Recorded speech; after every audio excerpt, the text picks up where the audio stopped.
afternoon, everyone. I'm gonna just keep it here. Good afternoon, everybody. This is Ava. She's 16 years old.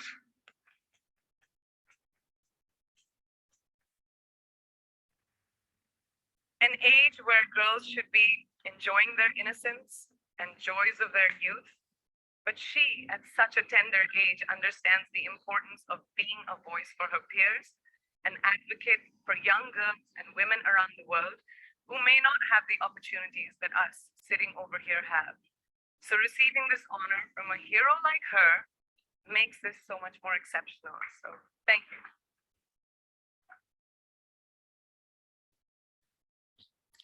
Oh, selamat siang semuanya. Saya akan meletakkan di sini saja. Selamat siang semuanya. Ini Eva, dia berumur 16 tahun, usia di mana anak perempuan seharusnya menikmati kepolosan dan kegembiraan masa muda mereka. Tetapi dia pada usia yang begitu muda memahami pentingnya menjadi suara rekan-rekan dan memvokasi gadis-gadis muda dan wanita di seluruh dunia yang mungkin tidak memiliki kesempatan yang sama dengan kita yang duduk di sini. Jadi, menerima kehormatan ini dari pahlawan seperti dia membuat ini jadi luar biasa. Jadi, terima kasih. Good afternoon, and thank you. And wow, I am so privileged and so honored to be sharing this afternoon with all of you and these incredibly amazing women that are being honored today. I'd like to extend my congratulations to each one of you, Octavia, Michelle, Kelly, Patty, and all 50 women that have been included in the Impact Report.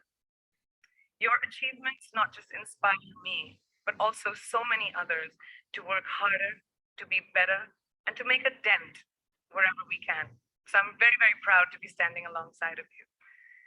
So in life, there are moments when you stop and ask yourself, how did I get here? Like, why am I standing here? Well, this is definitely one of those moments for me. And I find myself going back to the beginning, back to my roots. I was born to incredible parents, amazing parents who served as doctors in the Indian Army. I was the first.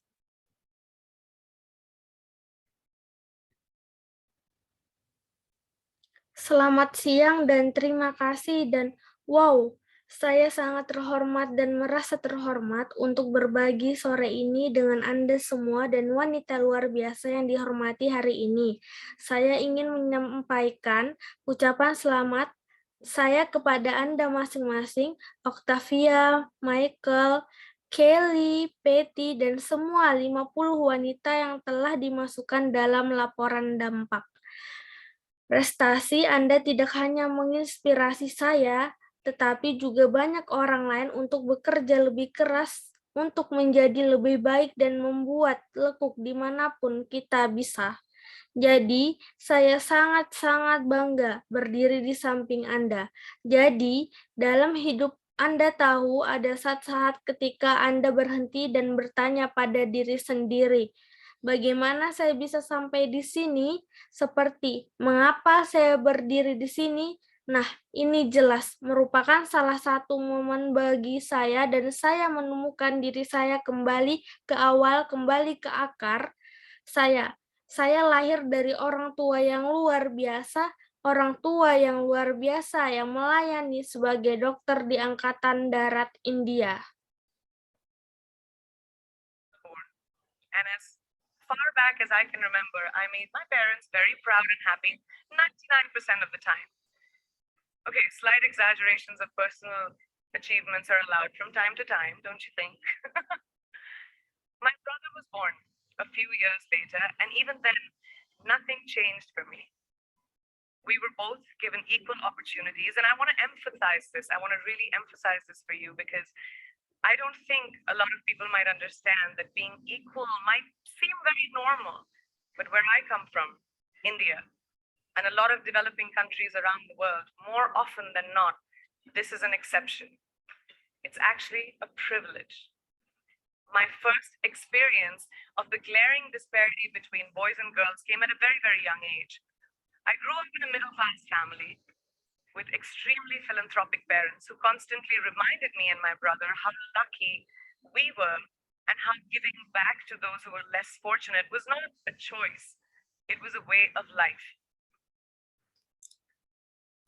Saya adalah anak pertama dan sejauh yang saya ingat, saya membuat orang tua saya sangat bangga dan bahagia 99% dari waktu. Oke, sedikit melebih-lebihkan pencapaian pribadi diperbolehkan dari waktu ke waktu, bukan begitu. Adikku lahir beberapa tahun kemudian dan bahkan kemudian tidak ada yang berubah untukku. Kami berdua diberi kesempatan yang sama. Dan saya ingin menekankan ini. Saya ingin benar-benar menekankan ini untuk Anda karena saya tidak berpikir banyak orang mungkin mengerti bahwa menjadi setara mungkin tampak sangat normal, tetapi di mana saya berasal dari India dan banyak lagi negara berkembang di seluruh dunia, lebih dari tidak ini adalah pengecualian. Ini sebenarnya hak istimewa. Pengalaman pertama saya tentang perbedaan mencolok antara anak laki-laki dan perempuan datang pada usia yang sangat muda. Saya tumbuh dalam keluarga kelas menengah dengan orang tua yang sangat dermawan yang terus-menerus mengingatkan saya dan saudara laki-laki saya betapa beruntungnya kami dan bagaimana memberi kembali kepada mereka yang kurang beruntung bukanlah pilihan. Itu adalah cara hidup. Simple. I was 7 or 8 years old when my parents started taking me on these visits in a traveling clinic to developing communities around and villages around the city that we lived in called Bareilly. We were packed into this ambulance and my parents would provide free medical care to people who couldn't afford it. My job at the age of 8 was assistant pharmacist. So I would count all the medicines, put them in an envelope and give it out to patients. And I really took my job very seriously, very seriously. But the more I went on these expeditions, the more I began to notice the simplest things that distinguished a boy from a girl or a man from a woman. For example, girls were pulled out of school when they hit puberty because they were considered ready for marriage and babies. That's 12 and 13, while boys still enjoyed their childhood. Or basic human rights such as healthcare were denied just because they were women. Sederhana, saya berusia 7 atau 8 tahun ketika orang tua saya mulai membawa saya pada kunjungan ini di klinik keliling komunitas berkembang di sekitar dan desa-desa di sekitar kota tempat kami tinggal bernama Bareilly. Kami dimasukkan ke dalam ambulans ini dan akankah orang tua saya memberikan perawatan medis gratis kepada orang-orang yang tidak mampu membelinya? Pekerjaan saya pada usia 8 tahun adalah asisten apoteker. Saya akan menghitung semua obat yang dimasukkan ke dalam amplop dan memberikan kepada pasien, dan saya benar-benar menjalankan pekerjaan saya dengan sangat serius, tetapi semakin saya melakukan ekspedisi ini, semakin saya mulai memperhatikan hal-hal paling sederhana yang membedakan seorang anak laki-laki dari seorang gadis atau seorang pria dari seorang wanita. Misalnya, anak perempuan dikeluarkan dari sekolah ketika mereka mencapai pubertas karena dianggap siap untuk menikah dan memiliki bayi, itu 12 dan 13 saat anak laki-laki masih menikmati masa kecil mereka. Atau hak asasi manusia seperti perawatan, kesehatan ditolak hanya karena mereka perempuan. Let's call this whole experience trigger number 1 for me. For a few years and many triggers in between, like a producer director, for example, early on in my career, I must have been about 18 or 19, telling me that if I didn't agree to the ridiculous terms or painfully low salary in his movie, then he would just replace me. Because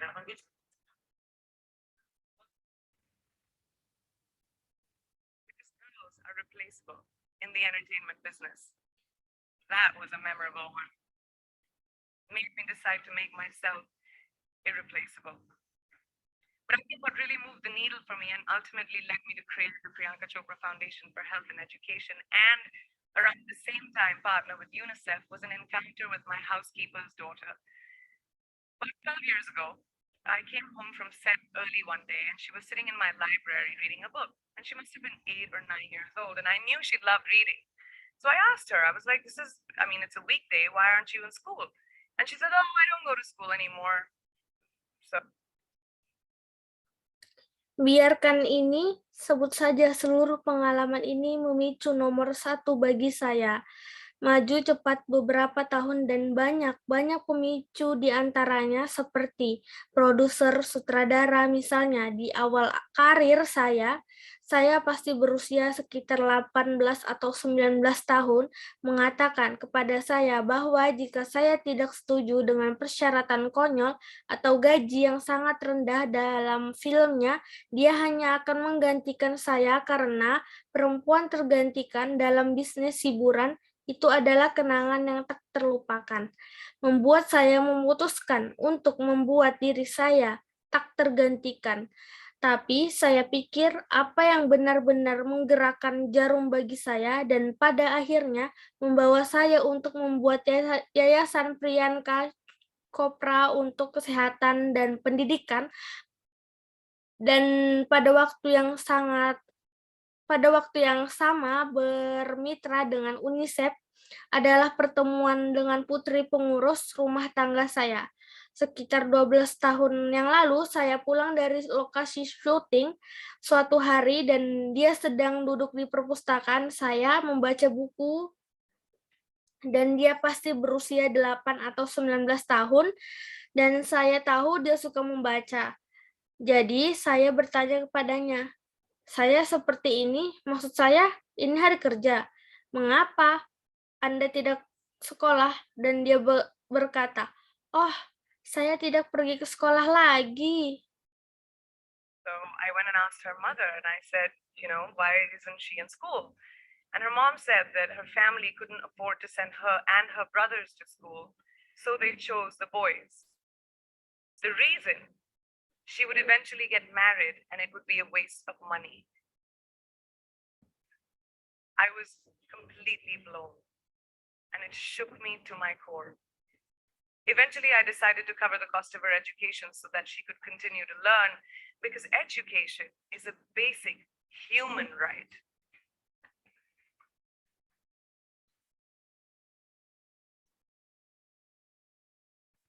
And a huge necessity, especially today. From that point on, I was determined to make a difference in as many children's lives as I could, in whatever big or small way that I could contribute. There's a really, really beautiful quote that I read recently, and I think it's absolutely appropriate to explain what I'm trying to say today. The hand that rocks the cradle, the procreator, the mother of tomorrow, a woman shapes the destiny of civilization. Such is the tragic irony of fate that a beautiful creation such as a girl child is today one of the gravest concerns facing humanity. Girls have the power to change the world. It is a fact, and yet today, girls are more likely than boys never to set foot in a classroom, despite of all the efforts and progress made over the last 2 decades. I'm just going to give you a stat, more than 15 million girls of primary. Jadi, saya pergi dan bertanya kepada ibunya dan saya berkata, Anda tahu mengapa dia tidak sekolah? Dan ibunya berkata bahwa keluarganya tidak mampu menyekolahkan dia dan saudara laki-lakinya, jadi mereka memilih anak laki-laki. Alasannya, dia akhirnya akan menikah dan itu akan membuang-buang uang. Saya benar-benar terpesona dan itu mengguncangkan saya sampai ke inti saya. Akhirnya saya putuskan untuk menanggung biaya pendidikannya agar dia bisa terus belajar karena pendidikan adalah hak asasi manusia dan kebutuhan yang sangat besar terutama saat ini. Sejak saat itu saya bertekad untuk membuat perbedaan dan kehidupan anak-anak sebanyak yang saya bisa dengan cara apapun besar atau kecil yang dapat saya sumbangkan. Ada kutipan yang sangat-sangat indah yang saya baca baru-baru ini dan saya pikir itu benar-benar tepat untuk dikatakan untuk menjelaskan apa yang saya coba katakan hari ini. Tangan yang mengguncang buayan prokreator ibu masa depan. Seorang wanita membentuk takdir peradaban, sungguh ironi nasib yang tragis bahwa ciptaan yang indah seperti anak perempuan saat ini menjadi salah satu masalah paling serius yang dihadapi umat manusia. Gadis memiliki kekuatan untuk mengubah dunia, ini adalah fakta. Namun saat ini anak perempuan lebih mungkin daripada anak laki-laki untuk tidak pernah menginjakkan kaki di kelas, terlepas dari semua upaya dan kemajuan yang dibuat selama 2 dekade terakhir. Lebih dari saya hanya akan memberi Anda statistik, lebih dari 15 juta anak perempuan usia sekolah dasar tidak akan pernah belajar membaca dan menulis dibandingkan dengan 10 juta anak laki-laki. Sekolah dasar itu adalah awal dari masa depan kita. Preschool age will never learn how to read or write compared to 10 million boys. Primary school, it's the beginning of our future. Over the last 11 years, I have witnessed firsthand the incredible work that UNICEF does for children around the world, especially victims and survivors of child marriage, displacement, war, sexual violence. But there is still so much work to do. And for me, that is the fuel to my fire. The reason I'm so committed to this cause, and that is where my passion stems from, because I know that a girl's education not just empowers families, but communities and economies. A result of her education, we all do better. It's just as simple as that. As entertainers and influencers sitting in this room, I feel that it's our social responsibility to be a voice for the voiceless, which is why I applaud each and every woman in this room for being such a badass.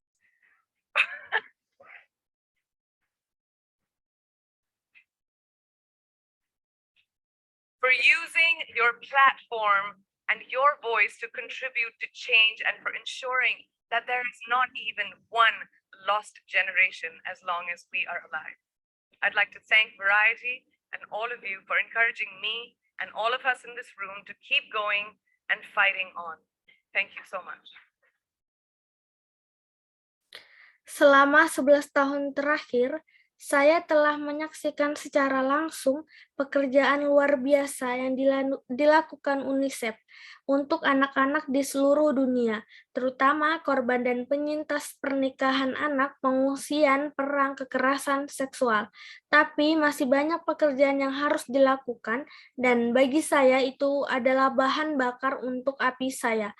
Alasan saya sangat berkomitmen untuk tujuan ini, dan disitulah hasrat saya berasal karena saya tahu bahwa pendidikan seorang anak perempuan tidak hanya memberdayakan keluarga, tetapi juga komunitas dan ekonomi. Hasil dari pendidikannya, kita semua menjadi lebih baik. Ini hanya sesederhana itu sebagai penghibur dan influencer yang duduk di ruangan ini. Saya merasa bahwa adalah tanggung jawab sosial kita untuk menjadi suara bagi mereka yang tidak bersuara. Itulah sebabnya saya memuji setiap wanita di ruangan ini karena telah menjadi orang yang sangat buruk untuk menggunakan platform dan suara Anda untuk berkontribusi pada perubahan dan untuk memastikan bahwa tidak ada satu generasi pun yang hilang selama kita masih hidup. Saya ingin mengucapkan terima kasih kepada semua orang dan Anda semua karena telah mendorong saya dan kita semua di ruangan ini untuk terus maju dan berjuang. Terima kasih banyak.